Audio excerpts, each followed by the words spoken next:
Okay, so the world of AI image generation, it is absolutely blowing up. Seriously, it feels like there's a new tool every single week. It's a lot to keep track of. So how in the world do you pick the right one for your project? Well, that's what we're going to break down. So let's say you've got an idea buzzing around in your head. Maybe it's some wild concept art for a video game, a slick new graphic for your marketing campaign, or hey, maybe just something fun you want to create. You decide, I'm going to use AI, but then you hit a wall. You're immediately faced with a choice. And to make sense of it all, let's try something. Let's stop thinking of these things as just software. Instead, I want you to imagine them as 5 totally unique champions, each with their own fighting style, their own special moves. The real question is, which one are you going to choose to take into your creative battle? All right, our first matchup is a real classic. It's a clash of 2 very different philosophies. In one corner, you've got the pure artist, the one who's all about making things beautiful. And in the other corner, you have the meticulous storyteller, who's totally focused on following the script word for word. This is Midjourney versus DALL-E 3. Think of Midjourney as the artist. It's all about creating something that just looks incredible, a true work of art. DALL-E 3, on the other hand, is the storyteller. It's an expert listener. Its whole goal is to create exactly what you describe, no matter how complicated the story gets. So let's talk about Midjourney. Its biggest strength, hands down, is its artistic flair. It just has this built-in sense of what looks good.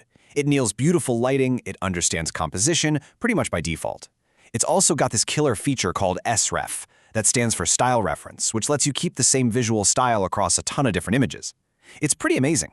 All this makes it the absolute, undisputed champion for concept artists. And then, on the other side, you've got DALL-E 3, which lives right inside ChatGPT. Now, its superpower, it's all about understanding you. You can give it a super long, complex prompt like a sad robot eating spaghetti on Mars during a blizzard, and somehow it gets every single one of those details right. And the best part, you can just talk to it. You can say, you know what, make the robot's eyes green, and it'll just do it. This makes it incredibly powerful, and honestly, it's the best place for any beginner to start. Okay, on to our next showdown. This one pits the polished, buttoned-up corporate professional against a disruptive, totally cutting-edge pioneer that's shaking things up. So here we have Adobe Firefly, the professional, versus Flux.1, the pioneer.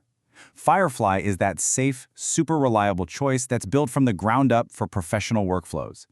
Flux.1 is the exciting newcomer. It just burst onto the scene by solving some of the most annoying problems that have plagued AI art for years.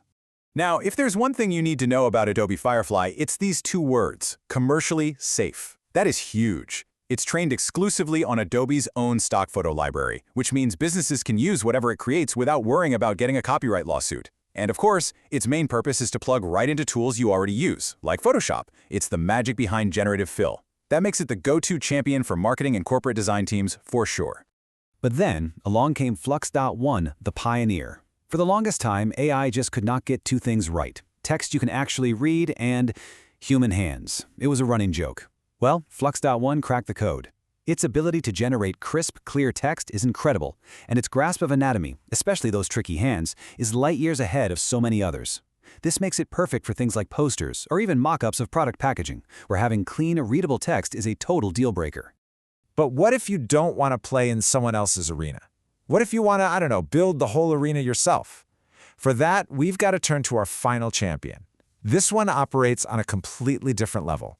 Meet Stable Diffusion, the open source king. Now, to really get why this is a big deal, you have to understand what open source even means. Basically, the code, the blueprint for the software, is totally public and free. Anyone can download it, they can change it, they can build new things on top of it. So this isn't just another tool, it's like a whole universe of tools. And all that freedom is what gives Stable Diffusion its unique edge. It offers total, absolute control. You can run it on your own computer, completely offline, which gives you ultimate privacy. You can train it on your own artwork to create a specific style, or download thousands of models that the community has already built. Now, it's not the easiest to pick up, I'll give you that. But for the power users, for the developers, for anyone who wants to tinker under the hood, it's the only champion that really matters. So there you have it. We've met our 5 contenders: the artist, the storyteller, the professional, the pioneer, and the king. The battlefield is all laid out. So, how do you choose your champion? Well, let's put them all side by side. It really boils down to this. If you need pure, jaw-dropping artistic style above everything else, you pick Midjourney. If you just want to get your idea out of your head and into an image easily and accurately, DALL-E 3 is for you. If you're a business and you need graphics that are legally safe and plugged into your workflow, it has to be Adobe Firefly. Need realistic people and clean text? The Pioneer Flux 1 is your best bet. And finally, if you're someone who craves absolute control, customization, and privacy, then you're going to bow to the open-source king, Stable Diffusion. So, here's the bottom line. The perfect tool really just depends on what you're trying to do. But in this crazy, fast-moving arena, today's champions are always being challenged. The real question isn't just who you're going to choose today, it's who you're going to be watching for tomorrow. Who's going to be the next champion to step into the ring?